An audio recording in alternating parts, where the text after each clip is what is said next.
One thing that I've always had trouble with, especially when I spend too much time focusing on a tiny screen that feeds me the most outrageous 30-second memes, is learning how to let go when things get out of control. Or worse, when they are in control but I can't accept what that control is. I set out a plan for the day based on how much time I have available, and I tell myself, okay, this is how the day is gonna go. Then either some unfortunate road bump, call that I remembered I have scheduled, or laziness kicks in, and the day ends completely unaligned with how I envisioned it ending. Dealing with this loss of control can feel like an impossible task, especially because our brains have been designed to seek safety and certainty whenever they can. But all it takes is the right reframe to set your mind to peace almost all the time. And I think I discovered that reframe just the other day. I've recently been juggling with my thoughts surrounding a higher power. I went to church as a little kid due to my parents and the Catholic school that required us to attend, but I never really felt the presence of a God in my life. However, the older that I get, the more I feel like there's just too many unexplained coincidences that have happened to deny the possible existence of some sort of universal intelligence. By the way, you'll be hearing me say terms like God, the universe, creator, and higher intelligence, and I just want to clarify that when I say these things, they all basically mean the same thing. My evolution as to who and what God is has taken on several different forms over the years. It started with the potential man in the sky theory as a kid, which I could never fully get behind,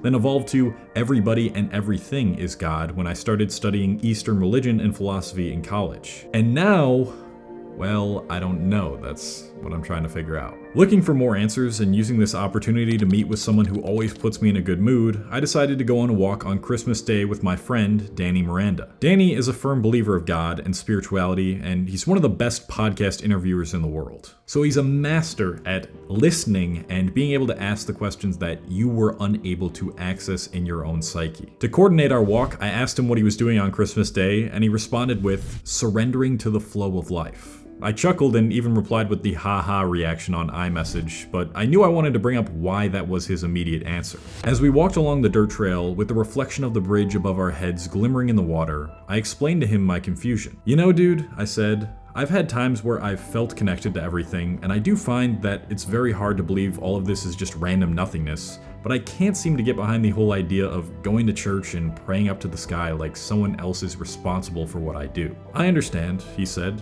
Can you give me some examples of the types of coincidences you're talking about? Maybe that'll help. I scanned my mind for memories in which I had this feeling, then replied, well, for instance, just the other day, I had all these negative thoughts swarming around in my mind. Stuff like, why did you waste so much time playing video games? You're wasting your potential. Maybe this person doesn't like me as much as they say they do because they're not texting me back right away. And then the instant I pulled out my phone and opened Twitter, the first tweet I saw was, thoughts are not truths. It was exactly what I needed to hear, almost like somebody was listening to me. And the amount of small coincidences that have happened in my life like that have probably surpassed the limit where we can continue labeling these things as just coincidences. Weird stuff like that, it just happens all the time, and it's the same thing with my audience as well. Very frequently I get comments like, how did you know this was exactly what I needed to hear, or how did you know I was struggling with this exact thing right now? And apart from the very obvious answer that human beings have similar struggles, it's the amount of times in which the perfect information and answers and signs get presented at the perfect time for myself and others that makes me feel like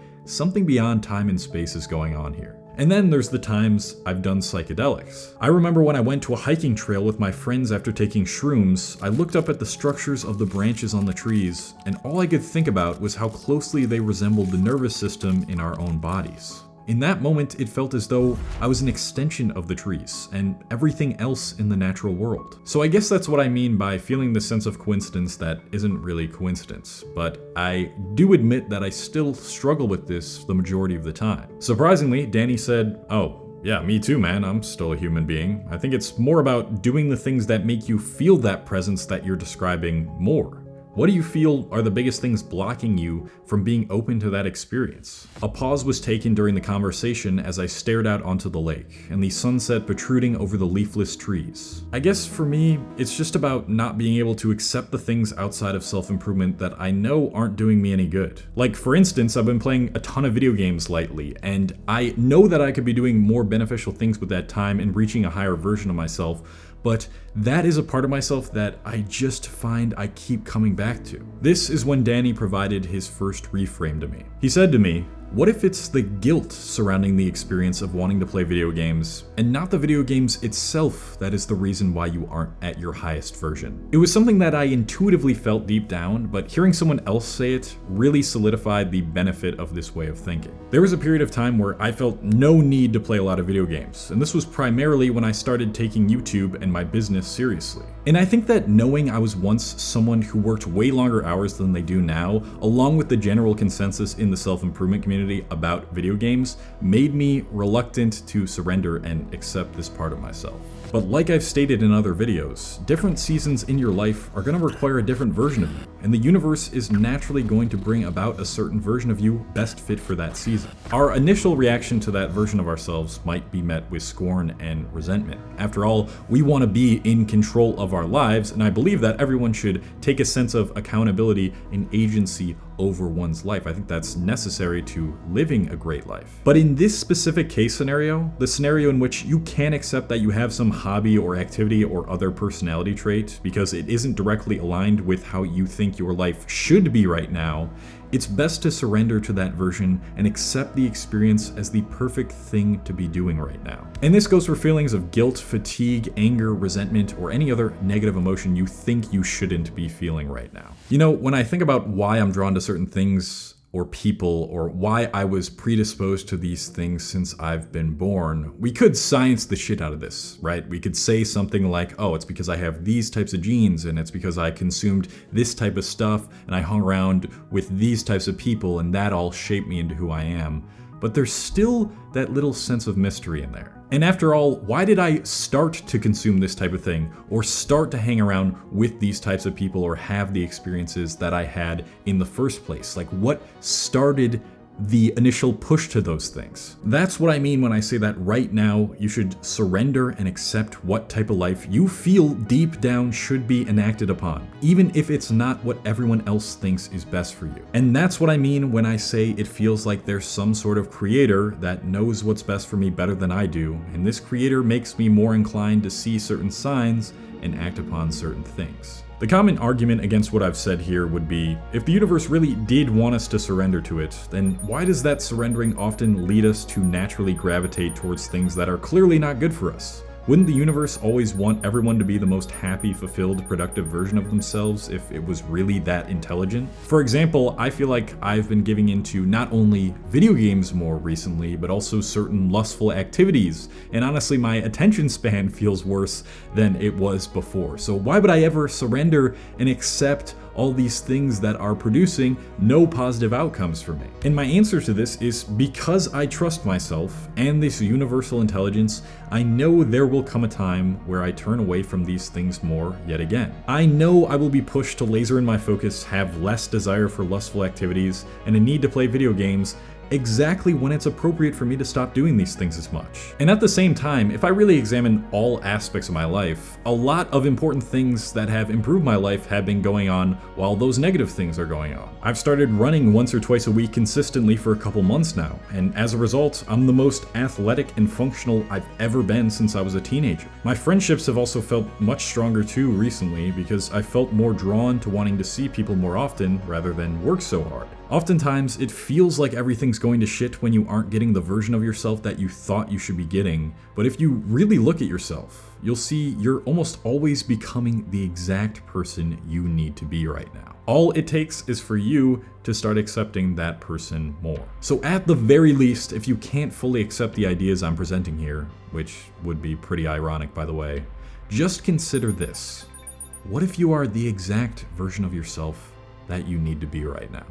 Even though every time I look back on those previous versions of myself, I completely understand why that version of myself had to exist at that certain point in my life, I think a lot of people might be asking themselves why they felt that every single version of themselves so far has felt so shitty. And while the acceptance of who you are right now, despite all your flaws, insecurities, and bad habits, is part of that feeling of shittiness, I also think you need to understand that the universe reflects back at you the level of consciousness you are currently occupying. As we continued on in our walk, Danny kept reiterating his current life goal of trying to raise his consciousness. Now, for someone like me who tends to stay away from the new age spiritual buzzwords like consciousness, vibration, and manifestation, I was initially skeptical about what he was saying here. But I did inquire about the meaning behind that sentence. When he started to explain this concept, he referenced this chart which I've seen multiple times on the internet, which claims to map out the different levels of consciousness and the corresponding numbers to it. The number is supposed to represent the frequency you are on, and the names of each level are represented by nouns used to describe different mental and emotional states, where shame is at the bottom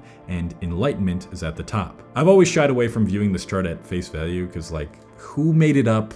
What does it even really mean, and how do you figure out what frequency you're at all? It's just too much for me. But if we throw away the ultra spiritual aspect of this chart, I think it's just a really good visual representation of how the different types of feelings you exhibit the most affect how your reality will play out. Take a good look at that chart and ask yourself which of these emotions you feel the most on a daily basis. If you are consistently desiring things, regret your past, and are anxious about the future, feel intense guilt, kind of like how I felt guilt over playing video games, and think everything is hopeless, what the universe pushes you to do, or the signs it shows you, are going to be extremely different from those who have been practicing the nouns higher up in that list. Really simply put, negativity attracts more negativity, and positivity attracts more positivity. And even when negative things do happen, which they will to all of us, no matter what level we are at, the severity of the negative things and the perception of these things will be that of love and acceptance to the person that has reached those higher levels. That shouldn't really be controversial. Now, the reason I bring this part of the story up is because pretty high up in the chart is the central lesson of this video: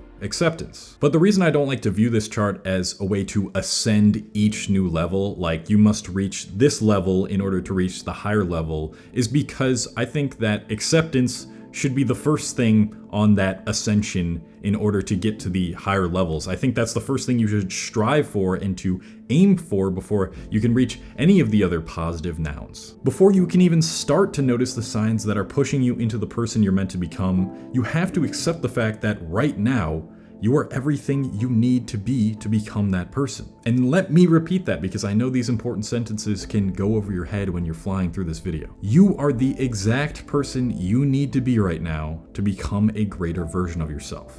It doesn't matter if who you are right now eats 5 bags of chips a day, binge watches Netflix, and thinks they're ugly and stupid and has no purpose. This version of you needs to be accepted in its entirety if you want to actually start making progress and be receptive to the signs that are trying to point you in the right direction. Otherwise, you'll try to avoid those signs or just be blind to them. And when things go to absolute shit, when nothing is going as planned, when you have the worst day of your life, when your friends roast you, when you have no friends, when you feel hopeless, you must accept that something out there might actually know what's best for you better than yourself. And by surrendering to that idea, no thoughts, feelings, or outcomes become wrong. They simply just become what is. What I've found is that the more that you do this, the more attuned your senses are to noticing these little coincidences and feelings that are trying to nudge you to the flow of life that is most in accordance with this higher intelligence, or what one would call their soul, perhaps. But it's also about what you do and consume on a daily basis, and not just think. That allows you to trust what happens to you and not get so emotionally swayed by it much easier. The modern world has been intentionally, or unintentionally, I don't really know, designed to disconnect you from leaning into this trust and feeling connected with everyone and everything, and a huge part of that is due to the food we eat. I can tell you that as soon as I started to shift my diet from ultra-processed foods to more organic whole foods, taking vitamins, prebiotics, and probiotics, I felt lighter, and those signs and coincidences that I've been talking about became much more noticeable. And that is why I want to talk to you about something that has been helping with my gut health specifically, which is the DS-01 Daily Synbiotic from today's sponsor, Seed. You might have heard on the internet of your gut being referred to as your second brain. And that's because the gut has the same chemicals and cells as the brain to help us digest and to alert the brain when something is wrong. So when you take care of your gut properly, you're much more in tune with the signs that this universal intelligence gives you, which is otherwise referred to as your gut instinct. I've talked about the concept of your gut instinct and how it can be improved over time in previous videos, and one of the ways to do that is through taking something like the DS-01 from seed. It contains billions of little gut bacteria of both prebiotics and probiotics that help you break down your food better, strengthen the gut barrier, and support healthy brain function. Since I started taking seed almost every day for a couple months now, I've noticed a significant difference in the quality of my stool. Yes, I know it's gross to think about. And the clarity of mind I've gotten from getting in those healthy probiotics has been super beneficial and given me a bit more energy.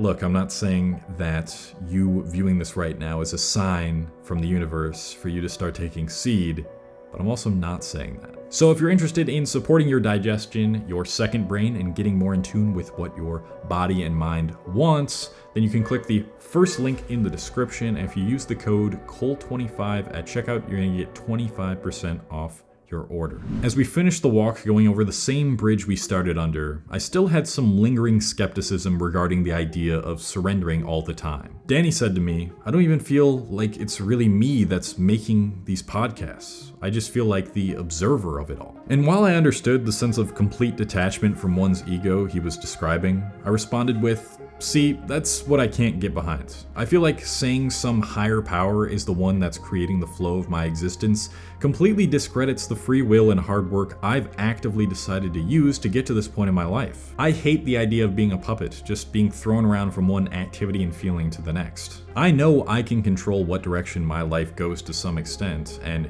giving that up means I'd be giving up my free will." We went back and forth until a consensus was reached, which was a consensus I've thought for a while now. While there will always be unpredictable forces at play, and you can call them chance or luck if you prefer that over God, you can choose what you decide to do with the cards you are dealt. To me, it's kind of like a two-step process. One, this thing happened, and if it really did happen, that means that some higher power or life knows something that I don't right now in order for this to happen, and I accept that reasoning. And two, I'm going to use the free will I have to decide what to do and how to react to whatever opportunities, good or bad, that life or the universe or God has thrown my way. There are plenty of things in my life that I still can't explain, no matter how hard I try to logically work through them. And I've learned that I don't always need to know why. I just need to have faith that this experience is trying to show me something and that it will start and end at the exact time it needs to. It may not always be when I want it to, or